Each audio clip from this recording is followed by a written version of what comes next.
Giuseppe Basilico von der D3MO GmbH. Mein Rufname ist Joey. Ich bin ein alter Hase, was das ganze Thema Teams, Rooms und Service Hub betrifft.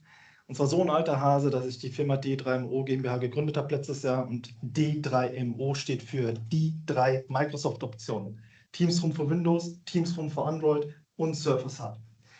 Wir machen nichts anderes. Was machen wir tatsächlich? Wir helfen Unternehmen bei der Implementierung, beim Deployment von diesen 3 Geräteklassen. Ja, mein Team und ich, wir sind, wie gesagt, ein junges Startup, wir bestehen aus alten Hasen. Wir sind Microsoft durchzertifiziert von Microsoft Solution Partner Modern Work Kategorie, Enterprise Administrator Expert, MS 700, Teams Administrator, Teams Voice, auch wenn es nicht mein Lieblingsthema ist. Natürlich die ganzen Microsoft MRPP-Zertifizierungen und bringen einfach aus einigen Jahren Erfahrung aus dem Enterprise-Umfeld einfach hier einiges an Wissen mit. Ich freue mich heute sehr, über einer meiner Lieblingsthemen reden zu dürfen, auch wenn der Anteil an Teams Room für Android in den letzten 1-2 Jahren massiv hochgegangen ist. Zu Recht, muss man dazu sagen, einfach zu deployen, vielleicht auch etwas kostensensitiver. Gibt es aber auf Microsoft Windows-Seite immer noch einige Highlights, die ich hier an der Stelle heute präsentieren darf. Und zwar habt ihr davon sicherlich einiges schon gehört. Windows Autopilot. Microsoft hat für Teams Room und Windows Autopilot letztes Jahr, ich meine im März, April, released. Endlich. Ich habe 5 Jahre darauf gewartet. Werden die Geräte, die MTA und Windows, Autopilot unterstützen. Anders als bei den normalen Windows-Clients sieht die Art und Weise, wie Autopilot funktioniert, zwar ähnlich aus, aber es gibt ein paar Besonderheiten. Die Besonderheiten werde ich gleich in einer Live-Demo zeigen, wenn mein Rechner richtig will. Das werden wir gleich sehen. Wenn nicht, werden wir gleich mal noch einen Spot machen dürfen. Wir beißen uns da gleich durch. Jawohl. Also, die Teams Room Geräteklassen. Ihr habt es heute in einer anderen Session schon gehört. Es gibt einige. Also, wir konzentrieren uns an der D3MO auf Teams Room und Windows, Teams Room und Android und auch Surface Hub. Ja, wir haben in den vergangenen Jahren sehr, sehr viele Surface Hub deployed. Damals gab es noch kein Autopilot. Daher haben wir pfiffige Konzepte geschrieben, die eine vollständige Integration ermöglicht haben. Das hat uns extrem geholfen, die Erfahrung zu sammeln, das heute auch auf MTR für Windows, sprich Teams Room und Windows, zu adaptieren. Neben den Teams Room für Windows gibt es Teams Room für Android, gibt es Surface Hub, aber auch Panels, Phones und Displays. Noch muss man dazu sagen. Die letzte Kategorie Display, die ist von Microsoft abgekündigt. Nicht die Hardware, sondern die Software, sprich die Lizenz gibt es so nicht mehr. Deswegen die auch komplett einmal außen vor lassen. Microsoft Tipps lautet, the use case matters. Ja, stimmt schon. Es kommt immer davon, was will man eigentlich machen im Raum, um auch die entsprechenden Geräteklassen perfekt für die Räume nutzen zu können. Bevor wir darauf eingehen, wie das ganze Deployment funktioniert, würde ich euch gerne mal so eine Geschichte aus der Vergangenheit zeigen. Werdet ihr das vielleicht wiedererkennen? Mal gucken. So, der Herr Müller meldet sich, das ist ein Kunde, Herr Müller, und er sagt, hey, meine Technik im Raum, mein Besprechungsraum, der ist outdated. Ich hätte gern was Neues, ich brauche was Neues. Er kriegt ein Proof of Concept, kann sich entscheiden zwischen den verschiedenen Geräten, zwischen den verschiedenen Plattformen. Wie gesagt, heute rede ich nur über Windows und entscheidet sich für ein Teams Room für Windows. Beauftragt das ganze System. Es wird ein Liefertermin vereinbart, es wird ein Montagetermin vereinbart.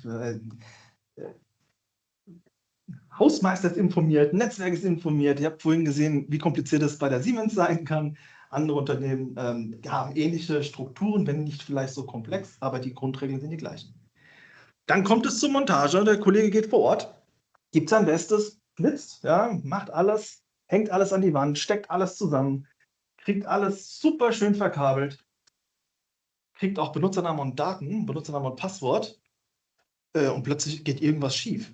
Ja, plötzlich ist da eine Fehlermeldung und dann steht er da und jetzt, ja. Und dann steht er den halben Tag da und versucht einen Fehler zu lösen, für die er überhaupt nicht die Verantwortung und noch auch nicht die Fähigkeit, auch nicht die Ausbildung hat. Nicht jeder durchläuft eine OTSC-Zertifizierung, ja, sondern die armen Jungs, armen Teufel stehen auf der Baustelle, wollen alles zum Laufen bekommen und am Ende laufen sie einen Fehler. Der Grund hierfür ist die maximale Komplexität. Microsoft sagt natürlich Teams Room und Windows, Teams Room und Android, Teams Rooms als Plattform super einfach deploybar. Ja, die Wahrheit sieht so aus, das sind jetzt die nächsten 2 Seiten aus dem Microsoft Deployment Playbook. Ihr seht, dass es pro Plattform gewisse Requirements, also Anforderungen gibt, was erreicht werden muss, netzwerkseitig erreicht werden muss, welche Themen man berücksichtigen muss. Microsoft Teams muss selbstverständlich erreicht werden aus dem Netzwerk. Office 365, was übrigens jetzt Microsoft 365 Copilot heißt, falls das noch keiner mitbekommen hat, gab eine Umbenennung, total fancy, muss erreicht werden. Intune sollte erreicht werden, je nach Deployment Art, muss aber nicht. Der Microsoft Store sollte erreicht werden, weil darüber wird die Teams-Applikation, die MTE-Applikation abgedatet aus dem Windows Store. Auch nicht selbstverständlich, dass Unternehmen das freischalten. Genauso wie die Windows-Update-Server. Früher wurde das Ganze ja anders gelöst, dass man Updates wirklich nur pusht. Heute kann man das Ganze per Cloud direkt erreichen. Das Teams Room Pro Management Portal, was ein Teil der Teams Room Pro Lizenz ist ebenfalls hier optional angegeben. Man kann es nutzen, man muss es nicht nutzen. Es macht aber Sinn. Wie gesagt, A, es ist in der Lizenz enthalten und B, es ist ein sehr, sehr mächtiges Werkzeug, um einfach auch wirklich das Management richtig betreiben zu können. Und es ist Teil vom Autopilot-Prozess für Windows. Das ist auch ganz spannend. Also wenn ein Unternehmen Autopilot machen möchte für MTR, hat aber das Pro-Portal nicht im Einsatz, warum auch immer, wird es ein bisschen schwierig, weil der letzte Schritt im Pro-Portal gemacht wird. Azure Monitoring kann ganz spannend sein, wenn das dann jemand verwenden möchte, um Telemetriedaten abzugreifen und Power BI damit zu füttern. Super Sache. Es ist ein Windows. Teams Room und Windows ist ein Windows 11 respektive 10, wenn noch nicht abgedatet worden. Unauthenticated Proxy, ohne Authentifizierung, ohne eine Notwendigkeit für Benutzerdaten oder Zertifikat per Proxy-Authentifizierung, ganz heikles Thema, muss man auch berücksichtigen. Genauso wie Authenticated Proxy. Es wird gar nicht unterstützt. Also ganz, ganz spezielle Themen, über die man hier nachdenken muss, die zu Fehler führen können. Last but not least, Quality of Service. Je größer das Unternehmen, umso wichtiger ist die Reservierung der notwendigen Bandbreite für das Netzwerk, für Echtzeitkommunikation. Die wenigsten haben das auf dem Schirm. Bild ist super wichtig, Kamerabild, keine Frage, aber viel wichtiger als das Kamerabild ist der Ton. Wenn Audio schlecht ist, ist keine Kommunikation möglich. Das sei denn, ihr sprecht Zeichensprache. Kann ich nicht. Die wenigsten können das. Kurze Frage zu dieser Tabelle, ist die von dir zusammengestellt? Nein. Das habe ich eben kurz erwähnt, ist aus dem Deployment Playbook von Microsoft. Kann ich gerne auch nochmal den Links hinterher einmal teilen. Die nächste Seite ist nämlich genauso spannend. Also die Bandwidth Policy, wie viel Bandbreite braucht denn ein Teams Rooms? Sind idealerweise 10 Mbit die Sekunde, sind empfohlen. Umso mehr, desto besser.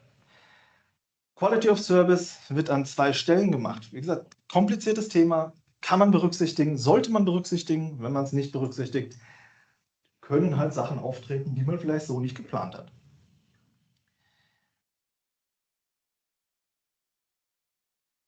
Wenn wir uns das Managing anschauen, das ist die Matrix, die Microsoft hier zwischen verfügbar und empfohlen darstellt.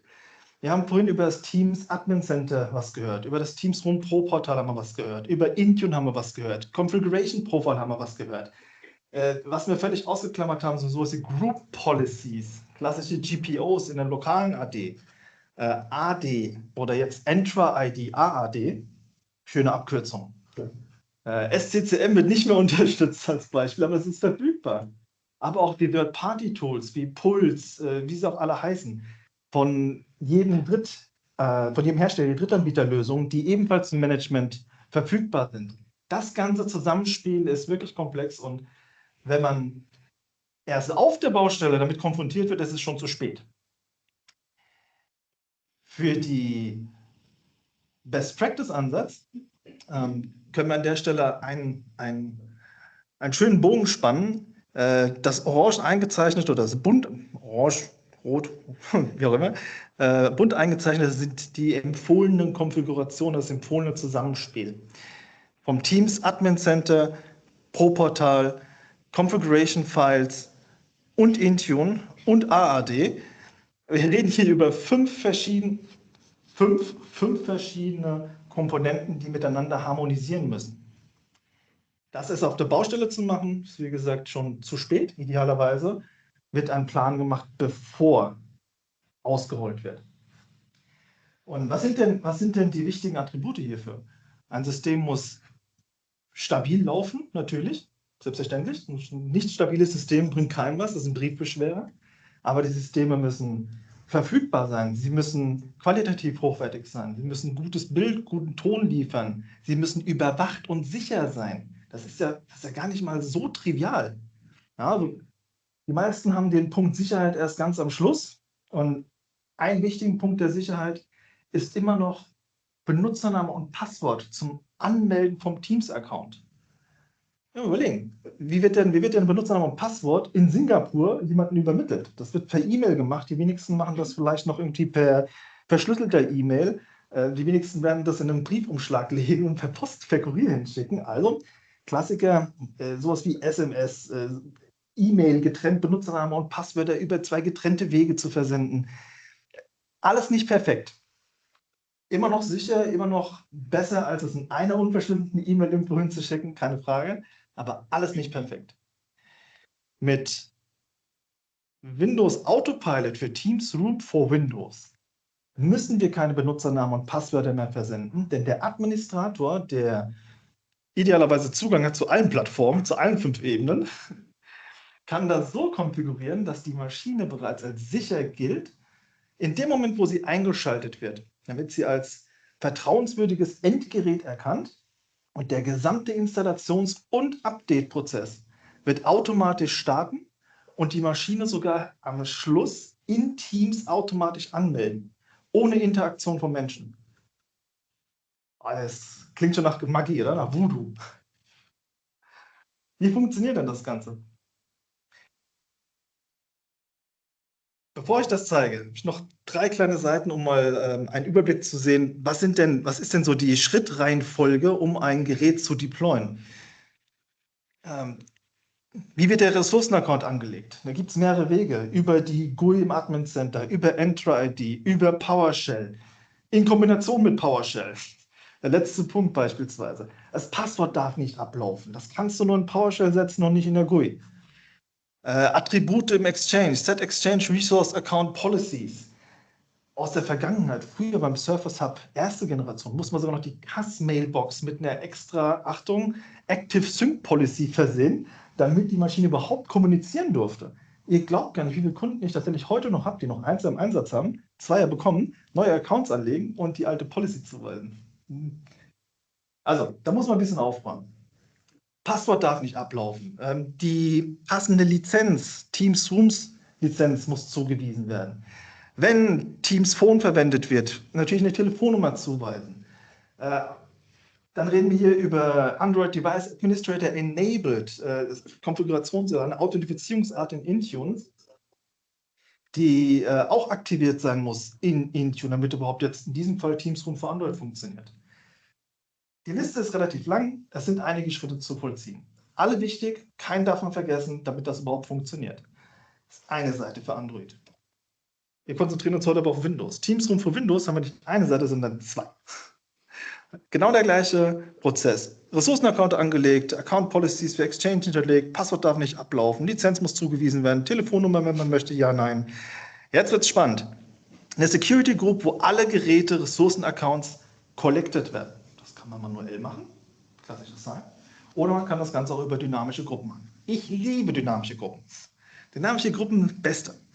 Kann einem so viel Arbeit ersparen und vor allen Dingen, was ich besonders wichtig finde, es vermeidet menschliche Fehler.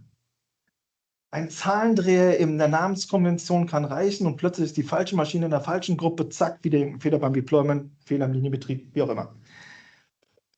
Für die Computerobjekte, für die Geräteobjekte brauchen wir ebenfalls eine Security-Gruppe, die auch dynamisch sein kann und idealerweise auch sein sollte, vor allem für den Autopilot-Prozess. Zeige ich gleich. Die dynamische Gruppe könnte dann nämlich den Zusatz haben, alle Geräte, die aus Autopilot, Objekt-ID, MTR- im Anfang haben, werden Teil dieser Gruppe und können dann eben weiterverarbeitet werden. Wie einige von euch wissen, ist das notwendig, weil wir können keine Policies, keine Intune-Policies an User verteilen. Wir müssen sie Maschinen zuweisen. Ganz wichtig. Intune, Maschinenkonfiguration. Ressourcenaccounts, Lizenzen und Identität. Aber auch eine Intune Compliance Policy, extrem wichtig, um überhaupt einen Compliant Flag zu erhalten. Das hat vorhin was von Conditional Access erzählt und Compliance Flag. Also sobald ein Unternehmen Conditional Access verwendet, was ich bezeichne es immer gerne als User Firewall, ja, also als Benutzer Firewall, die eine Bedingung definiert, wann ein Benutzer etwas machen darf, abhängig von speziellen Umständen. Also eine Benutzer Firewall. Ist der Benutzer am richtigen Ort und Stelle? Benutzt er das richtige Gerät mit der richtigen Version? Ist er im richtigen Netzwerk? Ist er im richtigen Land? Wollen wir zum Beispiel nicht, dass er irgendwie in Übersee sich anmelden darf? Das basiert alles auf Conditional Access und kommt von der Compliance Policy in Intune. Ganz spannendes Zusammenspiel. Ich habe übrigens letztens einen interessanten Fall gehabt bei einem Kunden. Da wollte sich eine Maschine auf Teufel komm raus nicht mehr anmelden. Ist einfach abgemeldet und wollte nicht mehr. Ich habe echt schon einiges gesehen in den letzten 6 Jahren und über 20 Jahren in der IT, sowas aber noch nicht. Da war das eine Conditional Access Policy, die auf Trusted Location, aber nicht auf IP, sondern auf GPS-Koordinaten eingestellt war. Was für eine wilde Konfiguration. Ich wusste nicht mal zu einem Zeitpunkt, dass es diese Option überhaupt im Conditional Access gibt. Ist gar nicht so schlimm. Im ersten Augenblick hat ja alles funktioniert. Deswegen mich auch. Klingt doch gar nicht so wild erstmal, ne? Aber wenn sich die Maschine nicht anmeldet, musst du erstmal versuchen zu verstehen, warum. Letztes Jahr gab es einen Sonnensturm. Alle 20, 25 Jahre passiert sowas mal. Dann gibt es einen Solarflare, der GPS-Koordinaten beeinträchtigt. Ich hätte auf alles wetten können, dass es irgendwas anderes ist, aber nicht, dass es Sonnenaktivitäten sind, die Einfluss haben auf den MTR. Total wild. Ist wirklich passiert. Kundenname verrate ich nicht.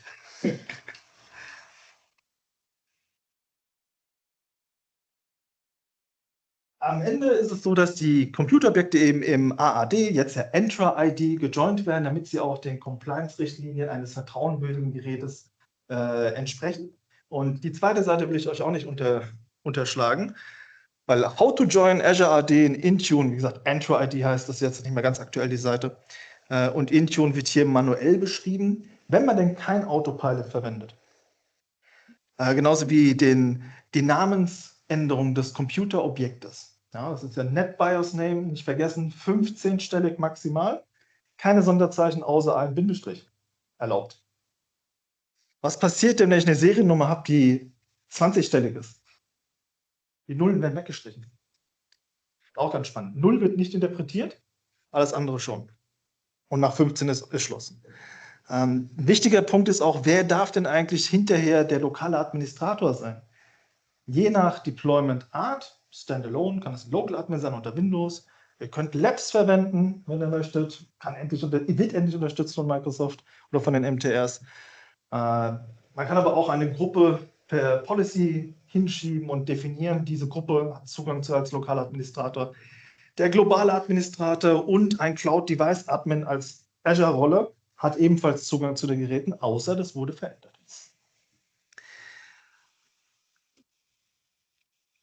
Last but not least ist natürlich hier auch die Nutzung von Teams Room pro Portal ein ganz wichtiger Punkt. Da läuft ja im Hintergrund ein automatischer Prozess. Ich möchte es nicht unbedingt Agent nennen, aber es ist ein kleines Tool, was läuft, was mir die Kommunikation Richtung Pro-Portal macht, wenn denn die Verbindung hergestellt ist und wenn die passende Lizenz verteilt wurde. Teams Room Pro Lizenz. Dann kommuniziert der Teams Room und Windows, der Computer, mit entsprechenden Endpunkten, die ich vorhin auf der Leader-Seite gezeigt habe. So, jetzt wird es spannend. Diese ganze Komplexität von 2 Seiten, wer will sich denn damit beschäftigen? Okay, wir mussten das bisher, ja, ob wir wollen oder nicht, weil sonst können wir keinen Betrieb sicherstellen. Sonst laufen wir in den Fehler von vorhin, wo ihr seht, something went wrong. Irgendwas ist schiefgelaufen. Passwort funktioniert nicht. Lizenz funktioniert nicht. Accounts passt nicht. Er ist vielleicht nicht compliant. Er kommt gar nicht zu Intune, weil das Netzwerk nicht will.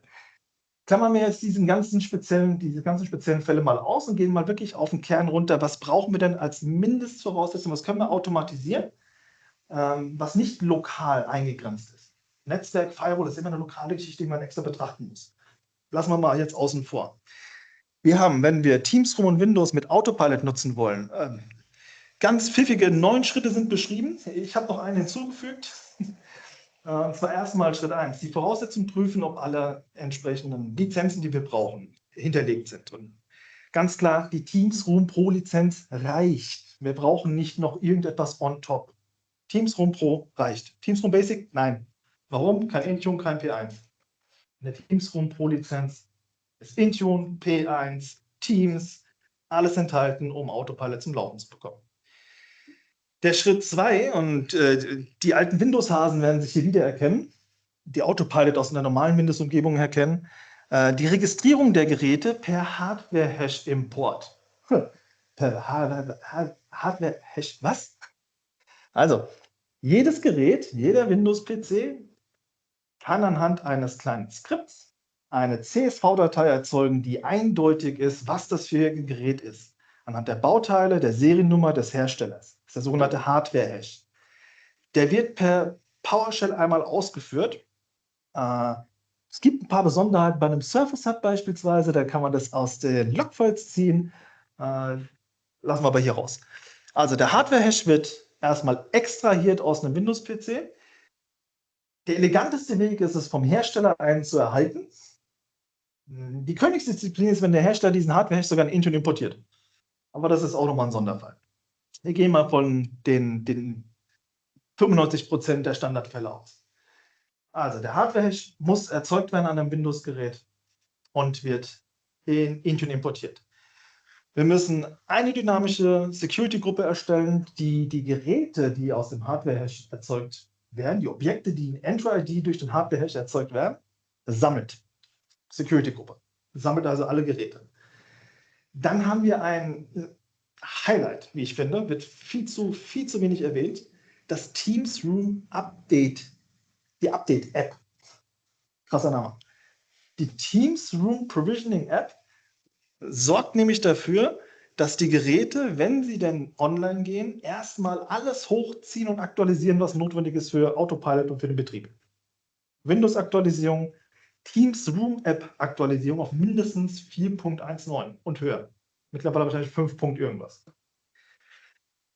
Das muss man tatsächlich einmal deployen und verteilen, damit das auch automatisch startet im Autopilot-Prozess.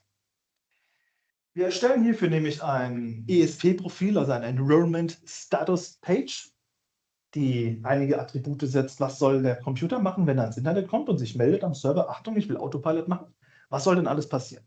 Willst du, dass die Sprache ausgewählt wird? Willst du, dass die Tastatursprache-Layout ausgewählt wird? Willst du einige Sachen eben vorgeben? Ich zeige das gleich. Wie gesagt, wenn man rechnen will. Das gleiche auch mit dem Autopilot-Profil. Eines, was kriegt der User angezeigt auf dem Bildschirm, wenn der Prozess läuft. Das andere sind Attribute, die im Menü weggeklickt werden und auch beispielsweise den Computernamen kann man über ein Template vorgeben. Wie zum Beispiel, alle Maschinen sollen starten mit MTR-Seriennummer. Kann ich hier in den Profilen hinterlegen. Der 7. Schritt ist eine Entscheidung treffen, wer denn Lokaladministrator sein darf. Es gibt da mehrere Wege dahin. Ich werde das Thema heute nicht behandeln, weil, wie gesagt, das ist etwas umfangreicher. Habt ihr nämlich auch schon mal gehört. Gibt es keine Unterscheidung zu den normalen Windows-Clients. Das, was Windows 11 macht im Enterprise-Umfeld, macht ein MTR in diesem Fall beim Lokaladministrator Kennwort ebenfalls.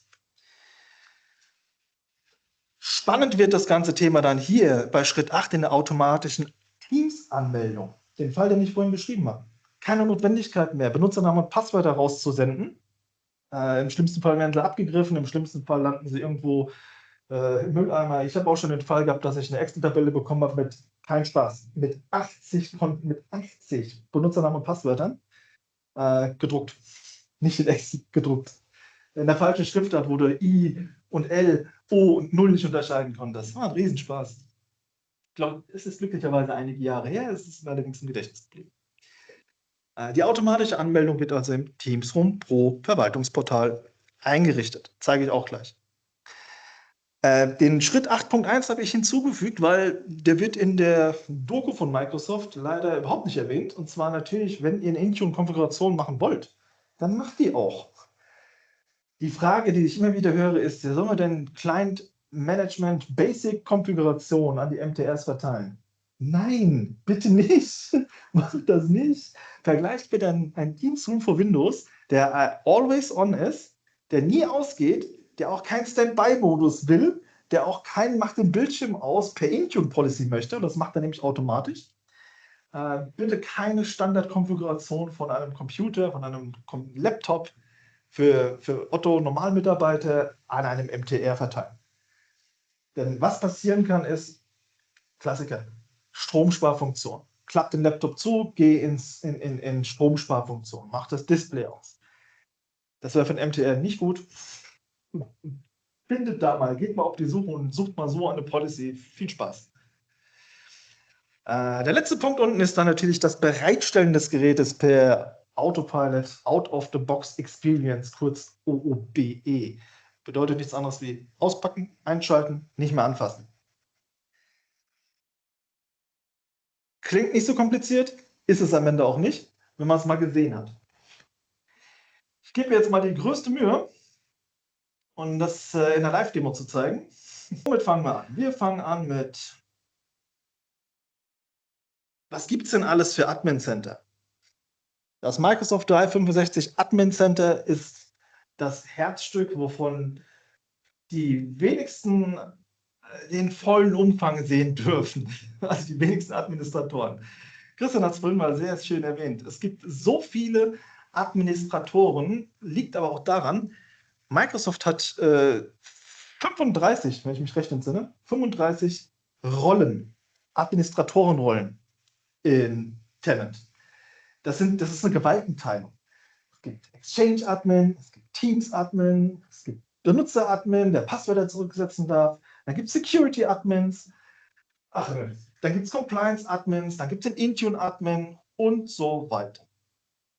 Das alles an einen Ort zu bekommen und eine Gesamtübersicht zu erhalten, ist schon eine Herausforderung. Ne? Das sind die ganzen Admin-Center, die man als globaler Admin sieht. Und in jedem Bereich gibt es eben auch spezielle Berechtigungsstrukturen, wer wie wo was machen darf. Unsere Stärke ist es, den Überblick und die Kommunikation dieser verschiedenen Verantwortlichkeiten sicherzustellen. Wir sorgen dafür, den Administratoren die Infos zu geben, die sie entweder nur mit sehr viel Kraft, sehr viel Mühe, sehr viel Zeit erhalten würden. Weil, sind wir ehrlich, das sind alles Profis, mit denen wir zu tun haben. Keiner von denen sitzt auf den Händen. Die wissen alle, was sie tun. Aber nicht jeder hat eben die Verantwortlichkeit so breit gespannt, dass er auch wirklich in allen Plattformen, in allen Umgebungen sich tief einarbeiten kann und möchte. Hier helfen wir an der Stelle. Springen wir einmal ab ins Teams Admin Center.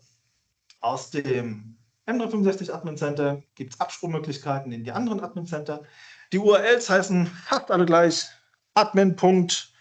Ja, schön, falscher Account. admin.teams.microsoft.com. Jetzt versucht er mich zu authentifizieren mit meinem Demo-User. Nein, ich heiße nicht Lea, so hieß mein Hund früher. Und so heißt auch mein Demo-Account auf der Kiste. Solltet ihr irgendwann mal Demos, Vorträge machen, macht das nicht mit den produktiven Accounts. Macht das nicht mit den Maschinen, mit denen ihr täglich arbeitet. Ja? Das ist, ich habe es auf die harte Tour gelernt. Also aus dem Teams Admin Center, der mir hier gerade verweigert, mich anzumelden, können wir eben die Geräte sehen, die in Teams angemeldet wurden. Wir sehen keine Geräte, die nicht angemeldet sind. Wir sehen zwar die Ressourcen-Accounts, aber nicht die Geräte. Die Geräte sehen wir erst nach der Anmeldung in Teams. Springen wir gleich ab in Intune. Die Anmeldung geht. Yay. Also, Intune, früher auch Endpoint Manager genannt und dann wieder umbenannt zurück zu Intune. Microsoft hat da richtig Spaß dran. Ne? Namenswandel. 2 Jahre lang Name A, dann Name B und dann wieder Name C zurück. Das ist, glaube ich, irgendwie ein Hobby von Microsoft. Also Intune Admin Center zeigt mir hier in meiner frischen Dev-Umgebung, deswegen steht hier überall noch 0 drin, die Geräte an, die wirklich die Computerobjekte, die enrolled sind oder die eben registriert sind, die angemeldet und die verwendet wurden. Wir werden uns jetzt hier einmal dem Enrollment widmen und Device Onboarding, Windows Enrollment sehen wir hier ganz unten, Windows Autopilot. Und die 3 oberen Punkte sind für uns ganz spannend. Devices, Deployment Profile und Enrollment Start Page. Ich habe da schon ein bisschen was vorbereitet und habe vorhin was über den Hardware-Hash erzählt. Der Hardware-Hash, der in einer CSV extrahiert oder erstellt wird, der wird an dieser Stelle einfach nur über den Import ausgewählt und so sieht er dann aus, wenn er am Ende durchgelaufen ist. Das kann ungefähr 10, 15 Minuten dauern, bis die Datei verarbeitet wurde. Und ein ganz wichtiger Punkt, und hier auch schon ein kleiner Tipp, wenn ihr skalieren wollt, skalieren ist ein Riesenthema hier, habe ich gehört, ist der Group Tag, der für uns wichtig ist. Das unterscheidet sich zwischen dem Windows 11 Autopilot für normale Computer und Teams Rooms. Hier muss der Group Tag, ganz wichtig, mit MTR- anfangen. Sollte da was anderes drinstehen? Ja, es kann auch danach noch was drinstehen. MTR-DE ist mir recht. Aber bitte mit MTR-, weil das ist die Schnittstelle zu dem Pro-Portal. Ganz wichtig.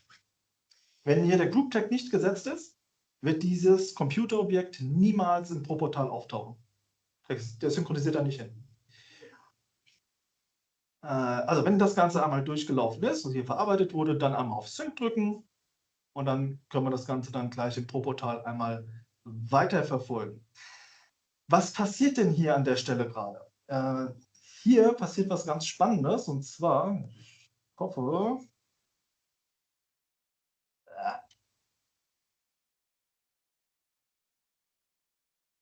bin ich vertippt. Ich hoffe, dass wir es von hier aus gleich sehen können. Ah, geht das? Geht das? Geht das? Läuft. Ich muss mir echt einen neuen Rechner zulegen. Lifecycle, auch so ein Thema. Unter dem Entra-ID sehen wir nämlich hier, ähnlich wie im lokalen Active Directory, alle Objekte, die erzeugt werden, und zwar durch ein Verwenden, eine Anmeldung, erzeugt eine Registrierung im Entra-ID. Und durch den Autopilot-Hashkey erzeugt er hier ein Computerobjekt, das inaktiv ist. Und übrigens für die älteren Hasen unter euch, das da sieht aus wie das Logo von der ARD von früher. Das ist das Symbol, Achtung, das ist Autopilot. Das ist ein Computerobjekt. Und zwar ein Verknüpfungstyp Entra-ID Joint. Ohne Intune, kein Besitzer und nicht aktiv. Ja, selbst wenn ich da draufklicke, passiert da noch überhaupt nichts. Ich sehe auch dort drunter, ach guck mal, da ist schon eine Gruppenzugehörigkeit. Wie kommt das zustande? Gucken wir uns die Gruppe doch mal an. Die Gruppenzugehörigkeit kommt daher zustande, da ich hier eine Gruppe angelegt habe und ich liebe Namenskonventionen. Azure Active Directory, Microsoft Teams on Windows Devices, Plural, mehrere Geräte, mit einer dynamischen Mitgliedschaftsregel versehen habe. Und das ist die aus der Microsoft Doku. Ja, man kann sie noch verfeinern, man kann da noch viel rumfallen und eingrenzen, aber das ist das Minimum, was drinstehen muss, damit das Objekt Device Physical IDs, any start with Order ID, Group Tag, Order ID, ein und derselbe Begriff, nein, 2 verschiedene Begriffe, dieselbe Bedeutung, startet mit MTR-. Dadurch, dass wir den Hardware-Hash hochgeladen haben, wurde das Computerobjekt erzeugt, landet durch diesen Regelsyntax in dieser dynamischen Gruppe und ist jetzt erstmal da. Mega gut. Merken wir uns bitte den Namen AAD MTR-OW Devices.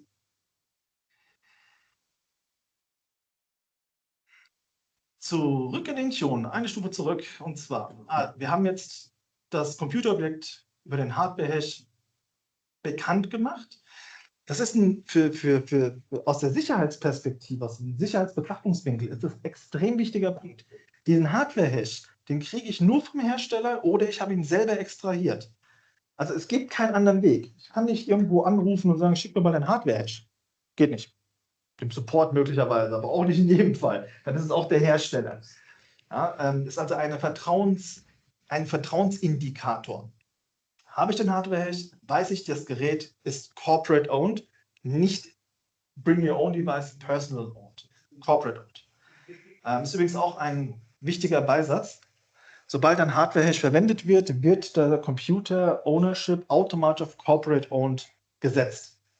Solltet ihr persönliche Geräte verbieten im Unternehmen, dann ist das damit sichergestellt, dass auch wirklich keine privaten Geräten, nicht gesicherten, nicht bekannten, nicht vertrauenswürdigen Geräten zur Verwendung herangezogen werden.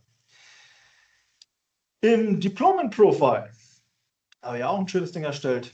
Teams Room und Windows Autopilot Deployment Profile. Da gucken wir mal in die Properties und sehen hier 2, 3 wichtige Sachen. Self-Deployment, yep. Entry-ID Joint, yep. Operation System, kann man die Sprache jetzt auswählen bei der Installation, bevor es installiert wird. Keyboard soll automatisch ausgewählt werden. Die Lizenzen, Euler, das ganze Zeug, was man bei der Installation von Windows sieht, soll ausgeblendet werden. User-Account-Typ ist Standard. Die einzige Remote-Deployment-Variante, um keinen lokalen Administrator erzeugen zu lassen. Auch ganz interessant. Da gibt es keinen Local Admin auf der Maschine, wenn ich das darüber mache. Und hier werden wir ein Template anwenden, was den Computernamen, den Device-Name, automatisch setzt, MTR-Seriennummer, der Anfang der Seriennummer. Und das Ganze ist gescoped auf dieselbe Security-Gruppe, wo wir die Maschinen automatisch per Autopilot Hash-Key eben hinzufügen.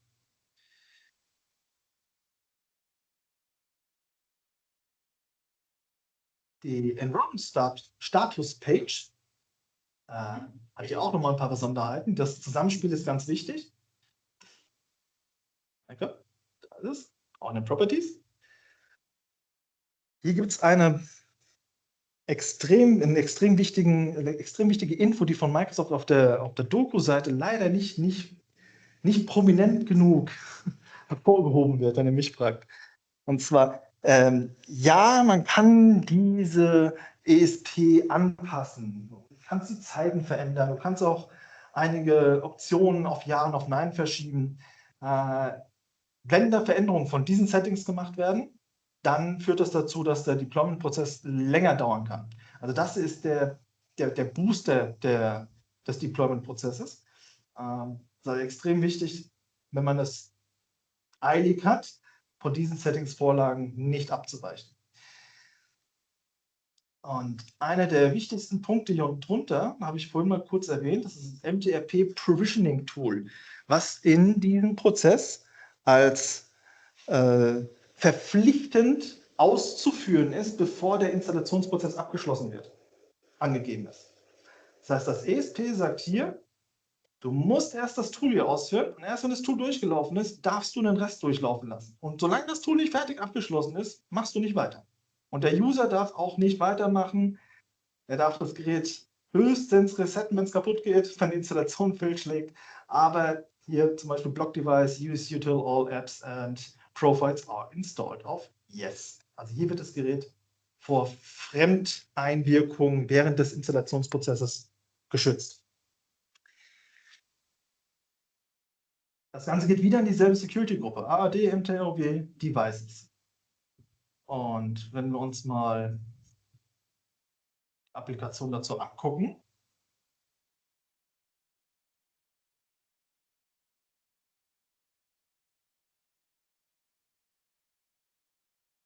kurze Denkpause.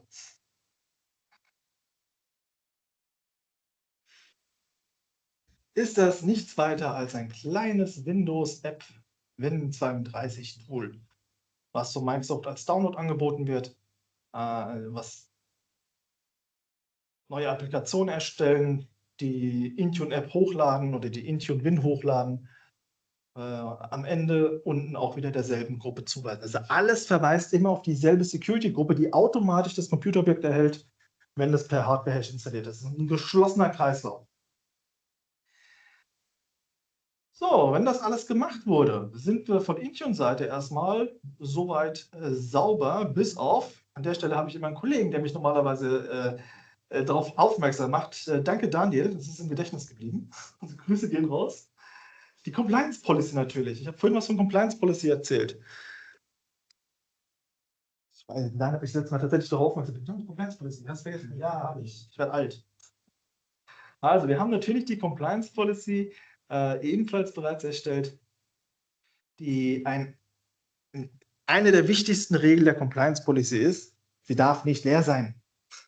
Es muss eine existieren, sie muss mindestens ein Kriterium anhalten. Wenn sie leer ist, so könntest du auch die Compliance Policy als Gerüst bauen und verteilen. Nicht compliant. Wird nicht funktionieren. Deswegen bitte irgendwas eintragen, was auch unterstützt ist, was supported ist. Ganz wichtiger Punkt. Nicht alles, was per Compliance Policy setzbar ist, wird auch unterstützt. Auch schon herausgefunden. Ja, und auch nicht alles, was Microsoft sagt, dass es unterstützt, funktioniert. Ganz genau. Ich sage nur TPM. Beziehungsweise nein, Entschuldigung, BitLocker. BitLocker wird natürlich unterstützt. Aber in erster Instanz ist BitLocker für Teams und Windows gar nicht aktiviert. So, das heißt, die Maschine läuft erstmal ohne BitLocker in einen Non-Compliant-Status rein, bis du eine Policy verteilst, die BitLocker aktiviert, die aber erst verteilt wird, wenn die Maschine compliant ist. Da waren sie meine 3 Probleme. Genau. Das beste Beispiel war eigentlich auch TPM. Auch. Ja, eigentlich in jedem Windows 11 PC drin. Nicht. Ja, Nicht bei Windows 10. genau. Wenn du alte Windows 10 Maschinen hast, hast du kein TPM oder beziehungsweise eins, das nicht TPM 2.0 macht. Wenn du TPM 2.0 willst, hast du aber noch TPM 1. Nicht compliant. Interessant sind immer die Geräte, die sagen, sie haben TPM, aber du kriegst kein TPM drauf. Beziehungsweise die Geräte haben es einfach nicht. Habe ich erlebt. Ich habe erlebt, dass Geräte kaputt gegangen sind, dass TPM-Chipsätze einfach nicht mehr funktioniert haben. Und der TPM-Chipsatz ist halt für die Verschlüsselung zuständig. Da läuft wirklich alles, was gekryptet wird, drüber. Harte Nummer. Deswegen, ich habe mich dazu entschieden, hier auf Code Integrity zu setzen. Das ist wirklich das Minimum, das Bare Minimum, was ein MTR machen muss. Code Integrity auf Requirements setzen, auch hier wieder an dieselbe Gruppe verteilen und dann ist erstmal alles soweit safe. So, was passiert als nächstes? Als nächstes springen wir von Intune rüber in das Teams Room Pro Portal, in das ominöse Microsoft Teams Room Pro Management Portal. Für alle, die das noch nicht live gesehen haben, wovon ich nicht ausgehe, ich gehe davon aus, jeder hat das schon mal gesehen. Ich möchte auf einen wichtigen Punkt hinweisen, der völlig unterschätzt wird. Ich mache das fast jedes Mal, wenn ich an dieser Stelle bin, weil es einfach wirklich nicht jeder auf dem Schirm hat. Wer von euch hat eigentlich aufmerksam gesehen, was auf der ersten Seite abgeht? Also ich sehe gerade die Nachricht von gestern. Die war gestern Vormittag noch nicht da. Ganz genau. Achtet bitte auf die erste Seite. Ja, die erste Seite zeigt nämlich ein paar absolute Neuheiten, die sonst im Admin Center unter dem News Center, was ich aber ganz spannend finde, hier gibt es auch direkte Links zu, Achtung, hier bekannte Probleme, verschiedene Versionen, Rückstellungen, hier AOSP-Geräteverwaltung, verschiedene AOSP-Geräteverwaltung, ganz links unten, auch ganz lustig. Und ganz, ganz wichtig, steht oben links, eigentlich total prominente Stelle, aber trotzdem übersieht das jeder. Hat von euch schon mal jemand die offene Gesprächszeit verwendet? Hat sich da schon mal einer mittwochs eingeschaltet?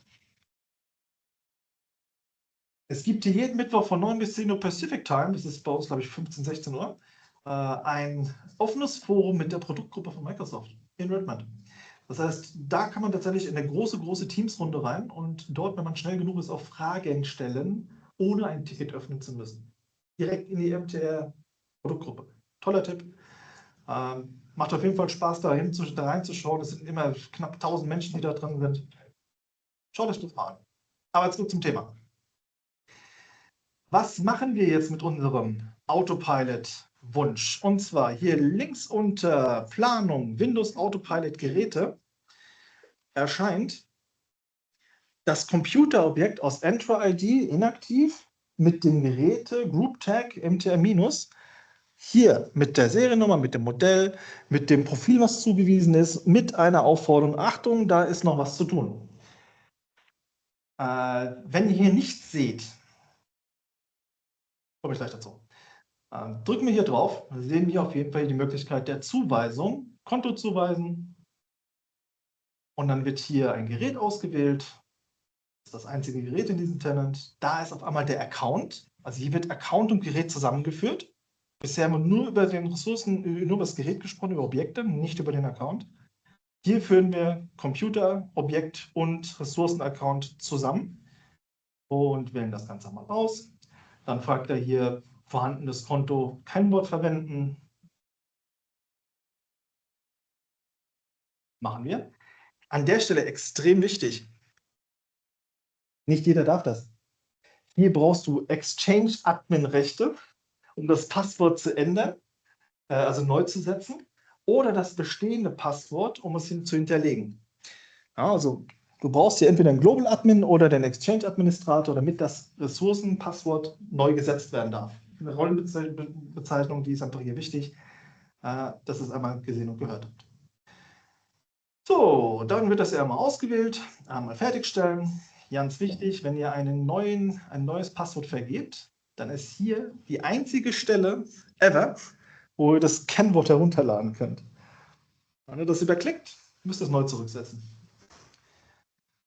So, und schon haben wir hier ein Profil, das zugewiesen und Bereitstellungsstatus steht auf bereit. Das war's.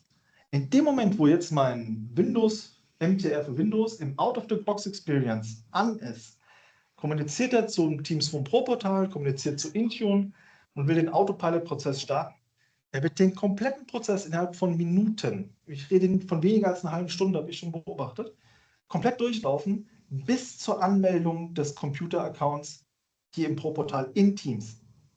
Also Ressourcen-Account, Passwort, müssen wir nicht mehr per E-Mail senden, keinerlei Fehler mehr. Das System wird abgedatet auf die richtige Version, Windows-Version und Teams Rooms App wird auch abgedatet und alles ist sofort lauffähig. Was ist, wenn? Kommt bestimmt einigen Leuten gleich in den Kopf. Aber ich habe hier schon auf Sync gedrückt, da oben auf Synchronisieren und das erscheint einfach nicht. Habt ihr das schon erlebt?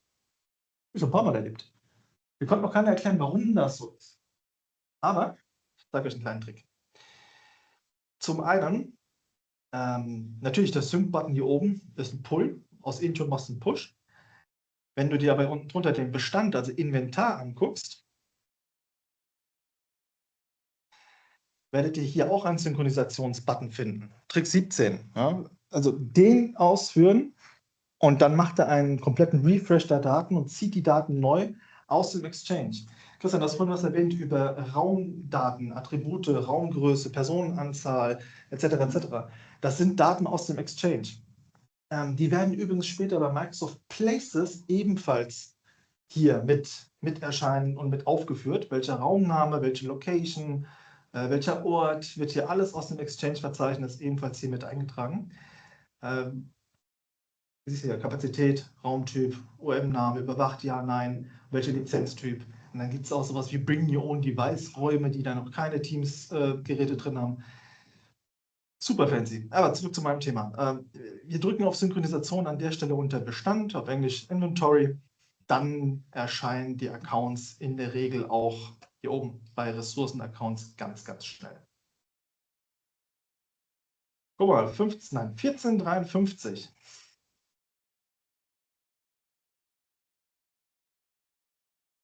Ich springe jetzt einmal zurück in meiner Präsentation. Ich habe nicht mal viel. 1, 2, 3. 5 Minuten Zeit. Denn für das gesamte Bild, was das Teams Room Pro-Portal eigentlich tatsächlich ist, es ist ein Ticketsystem, es ist ein Inzidenzsystem, ja, wo wir ein Monitoring, ein 24/7 Monitoring haben und auch automatisch ein Ticket erzeugt wird, wenn etwas schief läuft. Idealerweise ohne menschliche Interaktion.